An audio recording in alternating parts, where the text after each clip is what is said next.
Mtazamaji wa Msichana Online TV, kuelekea katika sikukuu ya mwanamke duniani ambayo tunafahamu kwamba inaadhimishwa kila ifikapo tarehe 8 mwezi wa 3. Msichana TV tumeandaa mjadala ambao katika mjadala huu tutaenda kuzungumza kuhusiana na umuhimu wa elimu kwa mtoto wa kike. Mtoto wa kike ana umuhimu gani akipata elimu? Lakini pia kupitia katika mjadala huu utapata wasaa wa kuwasikiliza vijana wakitoa hoja zao, lakini pia kutakuwa na maswali. Na katika maswali hayo watapata wasaa wa kuulizana maswali wao kwa wao. Lengo na madhumuni ni kupata majibu yaliyo sahihi na kuwajenga wasichana na jamii kwa ujumla kufahamu kuhusiana na umuhimu wa kumpatia elimu mtoto wa kike. Langu jina naitwa Aminaidi, lakini pia sitakuwa peke yangu. Nitakuwa na mtangazaji mwenzangu ambao tutashirikiana kuongoza mjadala huu mwanzo mpaka tamati. Karibu. Naam, langu jina ni Neema Malima. Tutakuwa sote katika mjadala huu. Twende sote, usitoke. Mdahalo wetu unahusiana na umuhimu wa kumwezesha mtoto wa kike katika dhana ya nini? Ya elimu. Karibu dada Amina. Ili kwa kila mmoja achangie kwa kile alichonacho. Usione aibu. Maana wote hapa ni vijana, si ndio? Ndio. Wengine mmekuwa sana. Tuko kwenye haki na nini? Sawa. Sawa. Kwa hiyo hapa tuko sawa wote kwamba 50 kwa 50, si ndio? Ndio. Karibu dada Amina. Swali langu la kwanza, tunaenda kwenye swali. Kila mtu atege sikio lake anisikilize kwa makini kabisa. Je, kuna umuhimu gani wa mtoto wa kike kupata elimu? Kuna umuhimu gani wa mtoto wa kike kupata elimu? Natumai mikono itakuwa mingi sana. Tunaanza na nani? Kwa majina naitwa Ada James. Kuna umuhimu mkubwa wa mtoto wa kike kupata elimu kwa sababu anakuwa na uwezo mkubwa wa kufikiri na kufanya maamuzi yake kwa haraka sana. Mwingine anayetaka kutoa majibu yake kuhusiana na kwamba kuna umuhimu gani wa mtoto wa kike kupata elimu? Dada pale, karibu. Asante. Kwa majina naitwa Salafina. Mtoto wa kike kupata elimu ni muhimu sana kwa sababu anaweza anajitambua jinsi ya anakuwa anajitambua na kuwa na maamuzi sahihi kwenye maisha yake. Kwa majina naitwa Pascazi Anton. Elimu kwa mtoto wa kike ni moja ya njia ya kupunguza umaskini pamoja na kuwa tegemezi. Kwa majina naitwa Lydia Joseph. Mtoto wa kike akipata elimu ni vigumu sana kuendeleza zile mila potofu. Kwa mfano wa mila hizo potofu, mtoto wa kike ambazo akipata elimu ana uwezo wa kuziepuka ni ukeketaji, ni zile ndoa za mitala. Kwa hiyo mtoto wa kike anapokuwa na elimu hawezi kukubali kuolewa ndoa za mitala kwa sababu anakuwa na elimu yake na ni vigumu sana. Ni hivyo basi. Kuna umuhimu mkubwa mno kwa wasichana kupata elimu kwa sababu kwa sasa hivi, zamani wasichana walikuwa kama vile, yani walikuwa kama kuna sehemu wanaweka kama tegemezi, ila sasa hivi maana yake natakiwa nao wajifanyaje, wajitegemee. Kuna sehemu na lazima kujitegemea, au aidha kwenye familia wasaidizane wote ili isionekane kwamba huyu ndo anafanyaje na anatabika, huyo ametulia. Kwa hiyo kuna umuhimu mkubwa mno akipata elimu, maana yake anakuwa na akili ya kufanyaje, ya kusaidia hata familia yake. Ataondoa zile tegemezi, kutegemea kwamba nikifanya hivi mpaka kakangu anifanyie hivi, labda kuna mtu atakayenifanyia hivi, atakayeniwezesha. Kwa hiyo mtoto wa kike akipewa elimu atajitegemea na pia ataepukana na changamoto kadha ambazo zinaweza kujitokeza kwa sababu yake kulingana na mazingira yanayomkumba. Kwa hiyo kuna umuhimu sana mkubwa wa mtoto wa kike kupata elimu. Asante. Hii inawasaidia wamama waliopo nyumbani. Kwa sasa hivi globalization, yani mtandao unavyoelekea, ni elimu. Elimu kwa sasa inachukua nafasi kubwa katika dunia sasa. Mtoto wa kike anatakiwa apate elimu ili aweze kusaidia pia watu wengine, mashirika tofauti. Kwa mfano familia. Mtoto wa kike atakuja olewe, atakuja kuwa mama. Itabidi asaidie watoto wake, awashauri pia waweze kwenda mashuleni ili waweze kupata elimu. Kwangu mimi naona mtoto wa kike ni muhimu apate elimu. Na mtoto wa kike anapopata elimu anaepukana na, kwa mfano akiwa mama ndani ya familia yake na ana elimu yake, ana uwezo wa kuendeleza ile familia yake vizuri na ana uwezo wa kuitunza katika maadili. Ni tofauti na yule mama ambaye hajaenda shule, hajui chochote. Kwa hiyo ni muhimu watoto wa kike wapate elimu. Akipata elimu anaweza hata akaenda kuwaelimisha huko kwenye jamii yao kwamba yani mtoto wa kike hawezi, yani hastahili kuolewa bado mdogo. Mtoto wa kike anabidi apelekwe shuleni kwa sababu baadaye na yeye anaweza akaja kuwa mama wa familia, akatoa elimu juu ya watoto wake, akatoa elimu kwenye jamii. Huko kwa wazazi wetu ilikuwa kwamba mtoto wa kiume ndo anayepaswa kufanyaje, kutabika kwa ajili ya kufanyaje, ya maendeleo ya familia atakavyo ya maisha yake ya mbele, si ndio? Ila sasa hivi teknolojia inabadilika. Unaona? Huwezi kusema sasa hivi mimi ninachoanza ambazo naweza kusema. Huwezi kusema kwamba anayepaswa kupata elimu mtoto wa kiume tu. Hapana, kwa sababu gani? Teknolojia imebadilika. Kwa zamani ulikuwa unakuta mtoto wa kiume anakomaa kufundishwa kazi ngumu, iwe ni kama ni kusoma na fundishwa elimu sawa. Kwa sababu gani? Yeye ndo atakayefanyaje? Anafundishwa mambo ya kunani yanayohusiana na familia sawa. Ila sasa hivi kwanza kwa upande wa wasichana, mama alikuwa anabaki na msichana na mabinti. Binti akianza kukua tu anamfundisha namna ya kufanyaje, ya kuishi na mume, ya kuishi na familia yake, kuishi na watoto, basi kupika vizuri nini. Alikuwa afundishi zaidi, yani alikuwa afundishi mambo mengi kuhusu elimu. Hamna, alikuwa anafundishwa mambo mengi kuhusiana na familia. Ila sasa hivi teknolojia imebadilika. Unaona? Kwa ile teknolojia imebadilika. Sasa hivi ukisema kwamba ukiangalia msichana sasa hivi huwezi kusema kwamba sasa hivi, zamani wazazi walikuwa wanakaa nyumbani, si ndio? Ila sasa hivi mzazi anaamka anaenda kazini, si ndio? Anaamka anaenda kazini.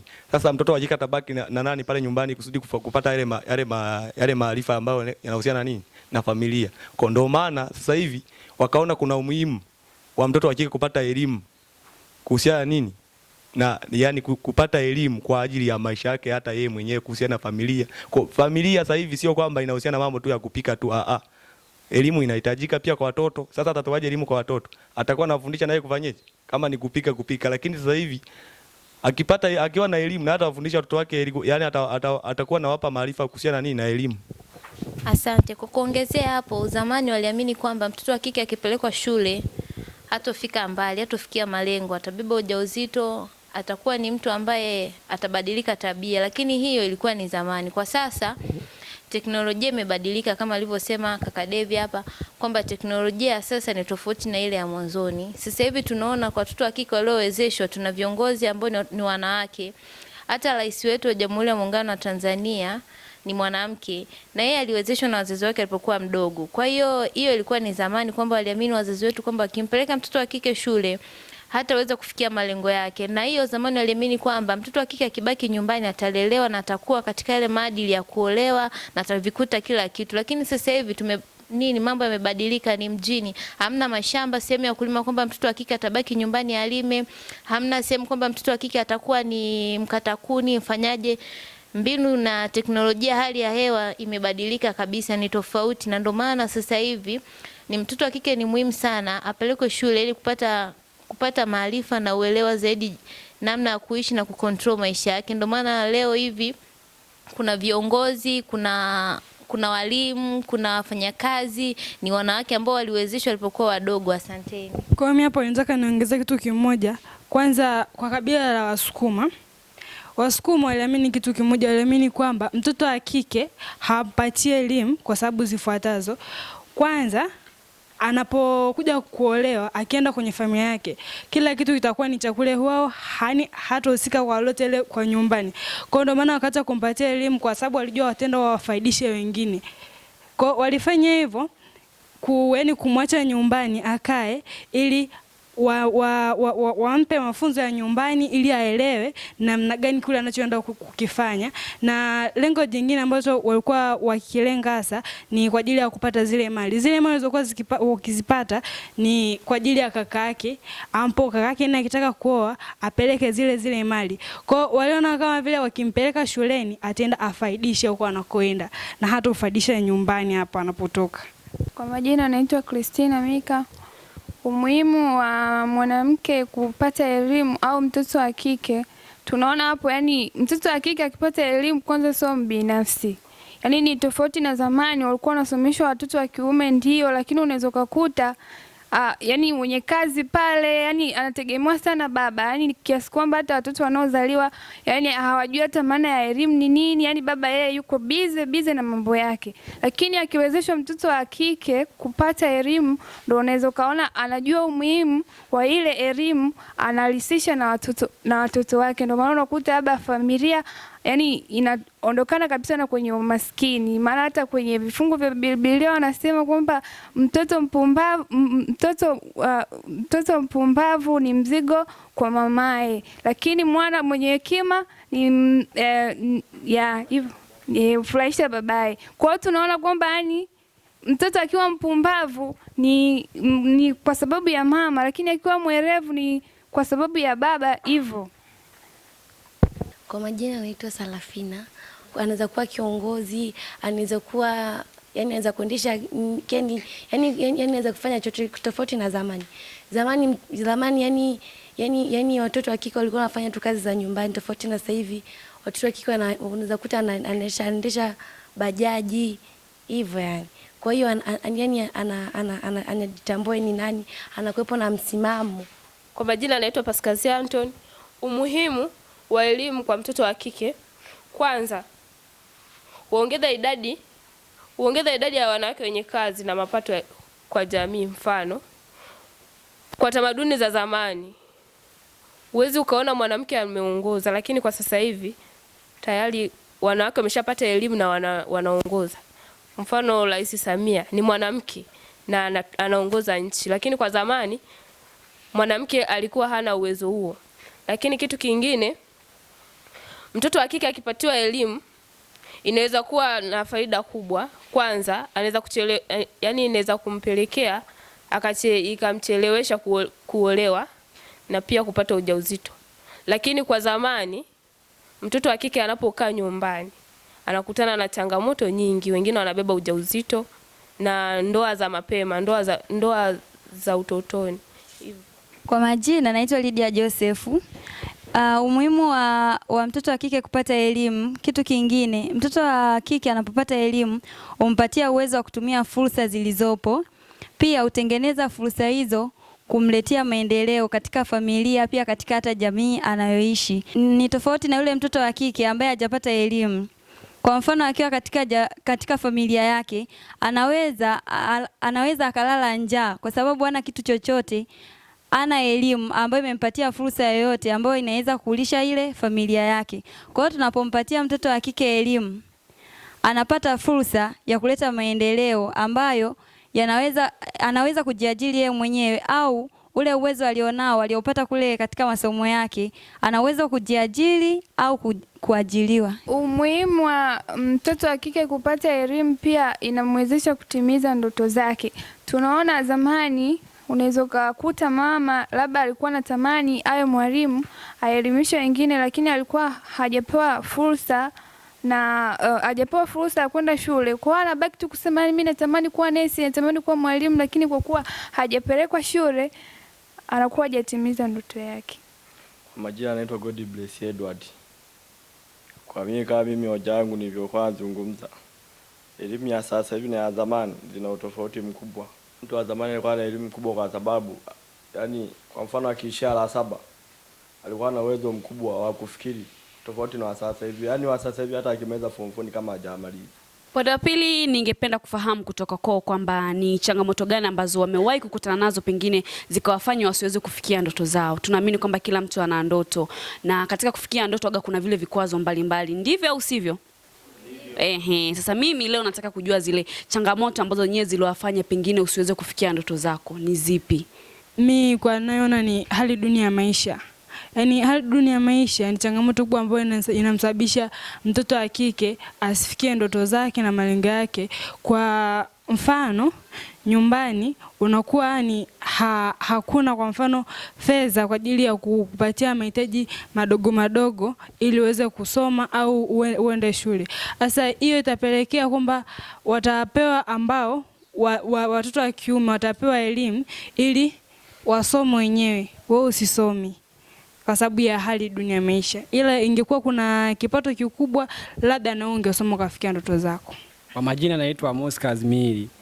Kwangu mimi changamoto ambayo itamsababishia mtoto wa kike asitimize ndoto zake itakuwa kuna vishawishi kwa mtoto wa kike, yani inabidi awe anaepuka vishawishi ambavyo anakutana navyo, kwa sababu huu mtaani unaona watoto wa kike wengi wakishawishiwa tu kidogo na wanakubali kushawishika. Kwangu mimi elimu itawasaidia na itapunguza vishawishi kwa watoto wa kike ili wapate kutimiza ndoto zao.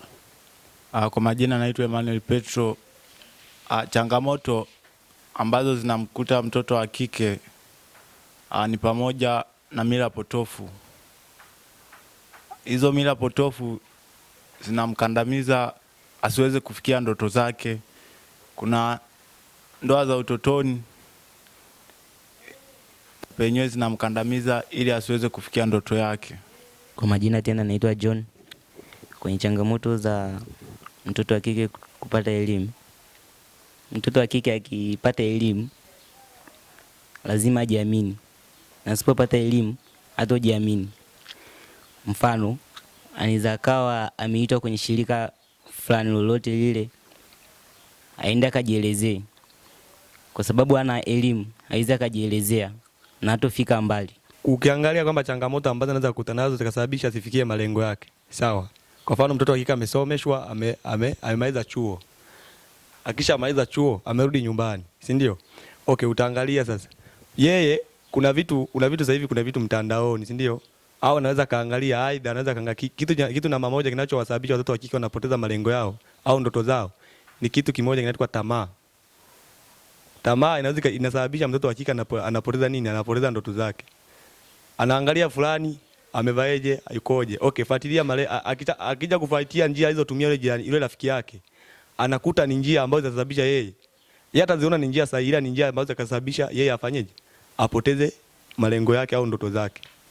Kwa mfano kwenye makabila, baadhi ya makabila walikuwa wanaona kwamba wakimpeleka mtoto wa kike shuleni na kupata elimu ni kama vile yani atakuja kuwapinga na kutokufuata matakwa yao kwa baadaye. Na tumai hata mtazamaji ambaye anatutazama hivi sasa kupitia katika mjadala huu atakuwa amefahamu mambo kadha wa kadha, mambo muhimu kuhusiana kwamba kuna umuhimu gani wa mtoto wa kike akipata elimu. Lakini pia yeye pia amepata wasaa kuulizana maswali mbalimbali, na tumai hata amebadilishana mawazo. Pengine wazo uliokuwa nalo wewe sio alikuwa kilifahamu wenzio. Umeweza kufahamu.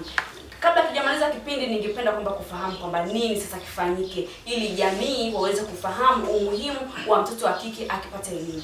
Mimi naona hapo kwenye umuhimu wa elimu, naona wazazi na walezi wote wahamasishe wasichana kupata elimu wote, kwa wavulana na kwa watoto. Umuhimu wa mtoto wa kike kupata elimu, kwanza zitapungua mimba za utotoni. Pili, tutakuwa na taifa ambalo la wanawake wanaojitegemea kimawazo, kiuchumi na kiakili pia. Tatu, tutakuwa na taifa ambalo mabinti hawatakuwa na mmomonyoko wa maadili, kwamba mabinti wale watakuwa wanakubali vishawishi, hawatakuwepo kwa sababu watakuwa na elimu. Na pia mabinti wakipata elimu watawaelimisha ambao wale hawakupata hiyo elimu, hawakupata hiyo fursa ya kupata elimu, watawaelimisha wenzao. Asante. Labda ametoka kwenye familia ambayo haijiwezi, na hapa pembeni kuna familia ambayo inajiweza. Ili aweze kwenda elimu, msaada lazima uhusike. Labda katika kununua vifaa vya shule ili mtoto aweze kusoma. Kwa hiyo nini kifanyike? Ni kusaidiana. Elimu inabidi, yani elimu ya wanawake inabidi itolewe kwa rika zote, kwa sababu hata mtoto aliyeko la kwanza akija akapewa elimu na mzee, hata mzee na yeye akiwepo, yani wote wakipewa elimu wote wataweza kujitambua nini kifanyike na nini kisifanyike. Tunaweza tuwaepukeje maadui zetu kwa wasichana, kwamba tuepukeje maadui zetu, kwamba hata mtu akija kwamba mtoto wa kike ni nini, yeye anajua kwamba nimwambie nini, kwamba sitaki hivi na hivi. Itolewe elimu dhidi ya athari ya kutompeleka mtoto wa kike shuleni ili apate elimu. Hapo cha kufanya ni kuelimisha kwanza jamii, kwa maana jamii ndio inayotunga sheria na pia wazazi. Kwa wakishaelimishwa hao na wakapewa umuhimu kwamba mtoto wa kike akisoma atakuja kuwa hivi na hivi, wakimaliza hapo watoe fursa kwa watoto wa kike ambao tayari watakuwa wameshasoma, fursa mbalimbali za kujiendeleza wenyewe. Ni kutoa elimu hata vijijini kule, ili wajue umuhimu wa mtoto wa kike kupata elimu katika jamii. Hapo cha kwanza kabisa inabidi kuhamasisha wazazi ili wajue mtoto wa kike naye ana haki ya kupata elimu, kwa sababu kuna njia mbalimbali ambazo mzazi anaweza kuzifanya kwa kuwa mtoto wa kike asipate kupata elimu. Lakini cha kwanza kabisa inabidi tuanze na wazazi kuwaambia kuwa mtoto wa kike ni muhimu kupata elimu, kwa sababu atajikinga na mambo mengi ya kidunia. Mimi ninavyoona, natakiwa wazazi wahimize elimu itolewe kwa watoto wa kike. Ni jamii elimishwe kuhusu umuhimu wa msichana kupata elimu. Maana msichana mmoja anapopata elimu au ujuzi wa kitu fulani ni sawa na wasichana 10 kupata elimu. Ni hicho basi. Elimu itolewe kwanza, elimu kwa wazazi wale walioko vijijini, kwa sababu wao ndo watu ambao bado wanaamini kuwa msichana hawezi kupata, hatakiwi kusoma. Kwa nyinyi ambao mnaweza mkafanya kitu kama matangazo au vipeperushi kwa ajili ya kuwafundisha wale walioko vijijini ambao hawajajua umuhimu wa elimu kwa msichana. Yangu ni hayo. Asanteni. Yaani waweke tu sheria kwa kweli. Yaani sio ni kwamba yani labda mtu akipenda akasome, asipopenda asisome. Yaani iwepo sheria, yani ni lazima asome ili aweze kutimiza ndoto zake na kuondoa ujinga. Kwangu mimi naweza nikasema kwamba mtoto wa kike anabidi kulindwa kwa sababu yananilii. Kwa mfano hao mabinti walioko shuleni, yani watu wengi wanakuja na vishawishi tofauti. Kwa hiyo kama ana haki ya kulindwa, kwa hiyo hata mzee akimuona tu kwamba huyu msichana kashawishiwa, kwa hiyo anaweza akaenda akaachana nao matendo mabaya yani. Kwa mfano mtoto anaenda disco, si ndio?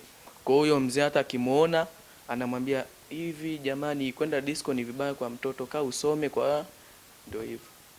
Shukrani sana kwako wewe mtazamaji wetu wa Msichana Online TV, lakini shukrani za dhati pia zirudi katika shirika la Msichana Tai ambalo pia limetuwezesha kuweza kuandaa mjadala huu ambao umehusisha wavulana. Mada hewani ilikuwa ni umuhimu wa kumwezesha mtoto wa kike katika dhana nzima ya elimu. Hivyo tumeweza kuzungumzia mambo kadha wa kadha, tumeweza kujua changamoto zinazomkumba mtoto wa kike pale tu atakapokosa elimu. Lakini pia nini hasa kifanyike kwa mtoto wa kike pale anapojulikana kwamba mtoto wa kike hapati haki sahihi ya elimu. Kila mzazi awe mlinzi wa mtoto wa mwenzake. Langu jina ni Neema Malima, sikuwa peke yangu, nilikuwa na mtangazaji mwenzangu. Langu jina naitwa Amina Idi, na tumai mtazamaji mpaka sasa hivi kuna vitu vingi ambavyo umejifunza kupitia katika mjadala ambao tulikuwa nao katika siku hii ya leo. Vijana wameweza kuelezea mada mbalimbali, lakini pia wameweza kuulizana maswali. Lengo na mazumuni mtazamaji ni kupata kujua kuna umuhimu gani wa mtoto wa kike kuweza kupata elimu. Lakini cha msingi mtazamaji wa Msichana TV Online, usisahau kutufuatilia katika kurasa zetu za mitandao ya kijamii ambapo tunapatikana Facebook, Msichana TV, TikTok pamoja na YouTube. Usisahau kusubscribe, lakini pia kulike, kucomment. Langu jina ni Amina Idi. Shukrani na kwaheri. Kuelekea maadhimisho ya siku ya wanawake duniani itakayofanyika tarehe 8 mwezi wa 3 2024. Wote tunakubaliana na kauli mbiu isemayo wekeza kwa wanawake kuharakisha maendeleo ya taifa na ustawi wa jamii. Kipindi hiki kimeletwa kwenu kwa ufadhili wa shirika la Msichana Tai, shirika la Mikono Yetu pamoja na Tides. Usisahau kufuatilia vipindi vyetu kupitia kurasa zetu za kijamii: Instagram official Msichana TV, TikTok Msichana TV na YouTube Msichana TV. Usisahau kulike, kucomment, kushare na kusubscribe channel hii. Kwa mawasiliano zaidi piga namba 0655041717 au 0766506577.